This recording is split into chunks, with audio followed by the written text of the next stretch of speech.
Number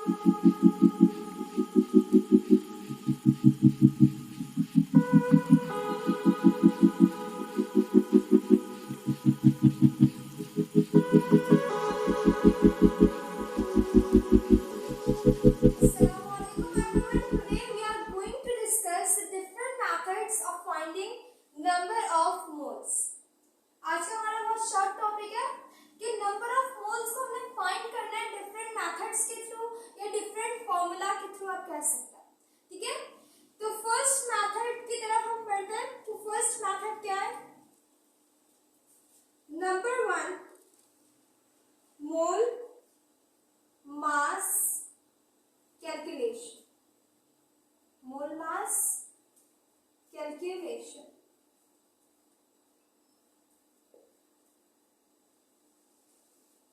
ये हमारा first method है जिसके थ्रू हम क्या करेंगे? नंबर ऑफ मोल्स को फाइंड करेंगे। ठीक है, इसके जो है वो हेडिंग से ही मैं जो है वो जाहिर हो रहा है कि इसमें हम क्या कर रहे हैं, मास के थ्रू, मोलर मास के थ्रू हम नंबर ऑफ मोल्स को फाइंड करेंगे। इसमें आप जो है कोई डिटेल नहीं है इसके अंदर, सिर्फ एक फॉर्मूला लिखेंगे मैं। इसमें आप नंबर ऑफ मोल्स फाइंड करेंगे। Number of moles equals to given mass of substance divided by molar mass या molecular mass भी कह सकते हैं of substance। ठीक है, इसके अंदर हमें क्या करना है? हमें नंबर ऑफ मोल्स को कैसे फाइंड करना है? रेशियो निकालना है किसका? गिवन मास ऑफ सब्सटेंस का और मोलर मास ऑफ सब्सटेंस का। ठीक है, रेशियो निकालना है इन दो का, जिसके थ्रू हमें क्या मिलेंगे? Number of moles of any substance. ठीक है, अब यहाँ पे एक एग्जांपल के तौर पे अगर मैं दूं तो अच्छा, मोलर मास की जगह आप क्या रख सकते हैं? मॉलिक्यूलर मास भी लिख सकते हैं या मोलर मास भी लिख सकते हैं, सेम बात। फॉर एग्जाम्पल अगर मैं बोलूं कि वाटर का जो गिवन मास है मेरे पास, ठीक है, गिवन मास क्या है? 9 ग्राम्स। ठीक है, अगर वाटर का मेरे पास गिवन मास 9 ग्राम्स, एन से आप क्या शो करते हैं? नंबर ऑफ मोल्स को। एन से आप नंबर ऑफ मोल्स को शो करते हैं। तो यहाँ पे मैं सिर्फ एन लिख रही हूँ। गिवन मास ऑफ सब्सटेंस है मेरे पास वाटर का, फॉर एग्जांपल हमने नंबर ऑफ मोल्स फाइंड करना है, तो उसका है 9 ग्राम्स। ठीक है, 9 grams divided by molar mass क्या है वाटर का? मोलर मास क्या नहीं है, मॉलिक्यूलर मास क्या है वाटर का? 18 ग्राम्स। तो 18 ग्राम्स डिनोमिनेटर में आ जाएगा। ठीक है, 9 डिवाइडेड बाय 18 हाफ हो जाएगा, यानी जो मोल्स मिले, नंबर ऑफ मोल्स मिले मुझे वाटर के, वो कितने मिले? 0.5 मोल्स मिले वाटर के, मोल्स ऑफ वाटर। ठीक है, जब मैंने नंबर ऑफ मोल्स फाइंड किए, गिवन मास को मैंने अपनी तरफ से रख दिया 9 ग्राम्स। ठीक है, और जो है वो मोलर मास कितना होता है? मोलर मास आप अपनी तरफ से नहीं रखेंगे। मोलर मास कहते हैं मॉलिक्यूलर मास को, जो आपने उतना ही रखना है जितना सब्सटेंस का मोलर मास है। ठीक है, वो रखेंगे आप क्या? 18। तो 9/18 मैंने जब सॉल्व किया तो आंसर क्या आया? 0.5 moles of water. 0.5 moles of water का क्या मतलब है कि उसका एक्चुअल मास क्या है? 18 ग्राम्स। लेकिन जब मैंने उसका गिवन मास आपको फिलहाल आपको क्या दिया हुआ है? 9 ग्राम्स। 9 ग्राम से साफ साफ जाहिर हो रहा है कि उसका मास हाफ हो चुका है। जब उसका मास हाफ हो गया तो उसके मोल्स भी हाफ हो गए। ठीक है, अगर मैं यहाँ पे गिवन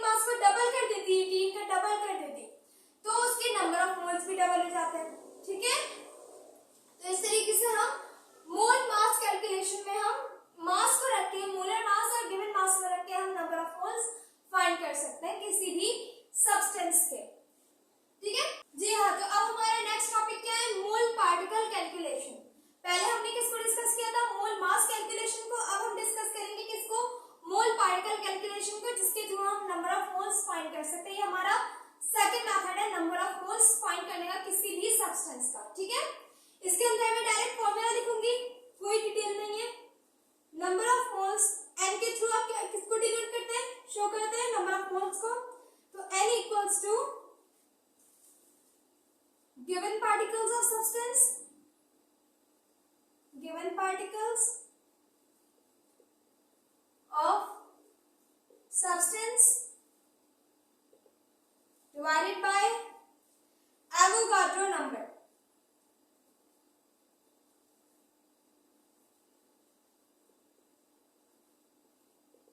ठीक है, इसका मतलब क्या है, यहाँ पे मैंने एवोगाड्रो नंबर क्यों जो है वो लिखा है। याद करें कि हमने नंबर ऑफ पार्टिकल्स किसने फाइंड किए थे, किस साइंटिस्ट ने नंबर ऑफ पार्टिकल्स किसी भी सब्सटेंस में फाइंड किए थे, वो किए थे एवोगाड्रो ने। और वो कितने थे, 6.02 into 10 power 23। 1 mole of substance में कितने उसने नंबर ऑफ पार्टिकल्स फाइंड किए थे, 6.02 into 10 power 23 पार्टिकल्स को फाइंड किया था। सही है, तो इसलिए आप डिनोमिनेटर में क्या रख सकते हैं, या तो एवोगाड्रो नंबर भी रख सकते हैं, या फिर इसकी जगह आप 6.02 into 10 power 23 पार्टिकल्स भी रख सकते हैं। ठीक है, या तो आप ये वैल्यू रख लें, ठीक है, या फिर आप एवोगाड्रो नंबर जो है वो पुट कर लें, मतलब फॉर्मूले में आप या तो एवोगाड्रो नंबर पुट कर लें या फिर ये वैल्यू रख लें, सेम बात है। ठीक है, अब इसके अंदर किसी भी सब्सटेंस के गिवन पार्टिकल्स आप पुट करेंगे और नीचे एवोगाड्रो नंबर पुट करेंगे, आपको नंबर ऑफ मोल्स मिल जाएंगे। फॉर एग्जांपल कार्बन डाइऑक्साइड की एग्जांपल ले लेते हैं। यहाँ पे कार्बन डाइऑक्साइड की फॉर एग्जांपल मेरे पास है गिवन पार्टिकल्स 12.04 into 10 power 23। ठीक है, उसके मैंने नंबर ऑफ मोल्स को फाइंड करना है, किसके, कार्बन डाइऑक्साइड के। तो उसके गिवन पार्टिकल्स कितने मेरे पास, 12.04 into 10 power 23। ठीक है, ये मेरे पास क्या है, गिवन पार्टिकल्स है। लेकिन एवोगाड्रो नंबर क्या है, 6.02 into 10 power 23। ठीक है, तो अब जब आप इसे सॉल्व करेंगे तो आपका आंसर क्या आएगा, 2। नंबर ऑफ मोल्स मिलेंगे आपको 2 कार्बन डाइऑक्साइड के। यहाँ पे लिख लेते हैं, number of moles of CO2 equals to 2। जब मैंने उसके गिवन पार्टिकल्स कितने रखे, 12.04 into 10 power 23, एवोगाड्रो नंबर रखा, पुट किया, जब सॉल्व किया तो आंसर मिला मुझे 2। अब यहाँ पे नंबर ऑफ मोल्स 2 क्यों शो हो रहा है, क्योंकि ये देखें कि मैंने नंबर ऑफ पार्टिकल्स को डबल कर दिया। नंबर ऑफ पार्टिकल्स को डबल करने का क्या मकसद है, इसका मकसद है कि आपके जो कार्बन डाइऑक्साइड का जो मोलर मास है, जो उसका मास है वो हमने डबल कर दिया। उसका मास क्या होता है, 44 ग्राम्स, अब क्या हो गया 88 ग्राम्स। क्यों, क्योंकि एवोगाड्रो नंबर डबल होता है। याद करें मैंने बताया था, जब मास डबल होता है तो पार्टिकल्स भी डबल हो जाते हैं और मोल्स भी डबल हो जाते हैं। इसी तरीके से तीनों का रिलेशन क्या है, डायरेक्ट है। इसकी वजह से जब मैंने पार्टिकल्स को डबल किया तो क्या हुआ, मास डबल हुआ, मास डबल हुआ तो क्या हुआ, मोल्स डबल हो गए। समझ में आ गई बात। अगर यहाँ पे एवोगाड्रो नंबर जितने पार्टिकल्स ही रख लेती तो मोल्स कितने आते हैं, 1 आते हैं। ठीक है, लेकिन अभी क्योंकि मैंने वो पार्टिकल्स को डबल कर दिया तो मोल्स भी डबल हो गए। अब थर्ड मेथड क्या है हमारे पास, मोल वॉल्यूम कैलकुलेशन। ठीक है, इस मेथड को समझने से पहले एक और टर्म को याद रखें, मोल गैस वॉल्यूम। ठीक है, वॉल्यूम याद रखें, वॉल्यूम किसका होता है, वॉल्यूम हम लेते हैं गैसेस के लिए। वॉल्यूम क्या कहलाता है, the space occupied by any gas is called the volume of that gas. ठीक है, किसी कंटेनर में अगर आप किसी गैस को फिल करेंगे तो उस कंटेनर की जो स्पेस ऑक्यूपाई की भी होगी किसी भी गैस ने, तो उसको हम कहेंगे कि उतना क्या है, जब उसको मेजर करेंगे तो वो जो भी वॉल्यूम होगा वो क्या कहलाएगा, उस गैस का वॉल्यूम होगा। ठीक है, तो इसलिए जो वॉल्यूम की जो टर्म है वो हम किसके लिए यूज करते हैं, वॉल्यूम की टर्म ये हम यूज करते हैं गैसेस के लिए। ठीक है, तो गैसेस के लिए हमने एक बात ये देखी कि जो 1 मोल ऑफ एनी गैस, अगर कोई भी गैस जिसका 1 मोल है, ठीक है, अगर कोई भी गैस का जो 1 मोल है वो कितना वॉल्यूम ऑक्यूपाई करती है, 22.4 dm3। 1 mole of any gas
जब सॉल्व करेंगे तो आंसर क्या आएगा आपका 0.5 मोल्स ऑफ हाइड्रोजन गैस।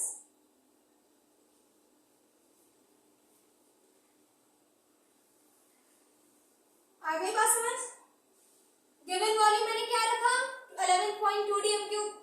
जो स्टैंडर्ड टेम्परेचर प्रेशर पे जो वॉल्यूम होता है वो कितना होता है 22.4 डीएम क्यूब। वो मैंने पुट कर दिए थे कि उनको सॉल्व किया था। मोल्स आए मेरे पास 0.5 मोल्स। इसका मकसद क्या है कि जब आपने उसके जो वॉल्यूम है उसको हाफ कर दिया 22.4 का हाफ वॉल्यूम कर दिया मैंने 11.2 तो उसका जाहिर है हाइड्रोजन गैस का जो मास होगा वो भी हाफ हो जाएगा। उसके जो पार्टिकल्स होंगे वो भी हाफ हो जाएंगे जिसकी वजह से उसके जो मोल्स होंगे वो भी हाफ हो गए 0.5 हो गए 1 का हाफ 0.5। ठीक है तो ये तीन जो है हमारे पास मेथड्स थे किसको फाइंड करने के लिए नंबर ऑफ मोल्स को फाइंड करने के लिए। अब सर एक और बात सुन रहे हैं कि हमने डिफरेंट वो जो तीन फॉर्मूलाज थे वो हम वापस लिख लेते हैं।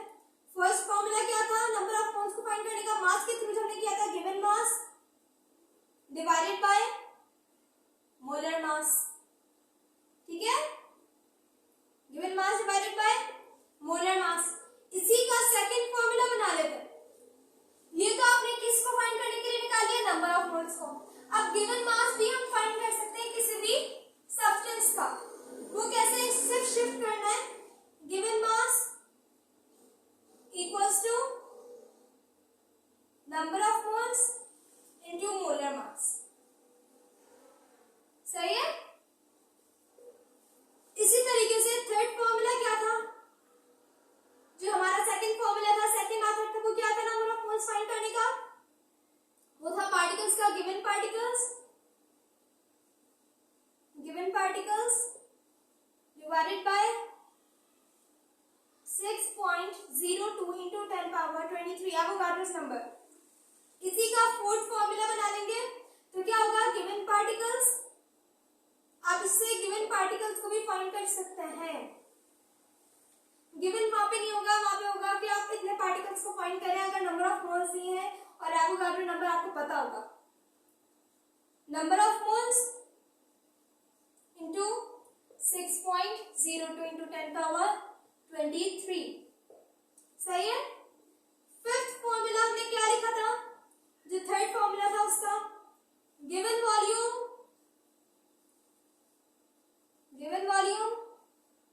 Divided by 22.4 DM cube.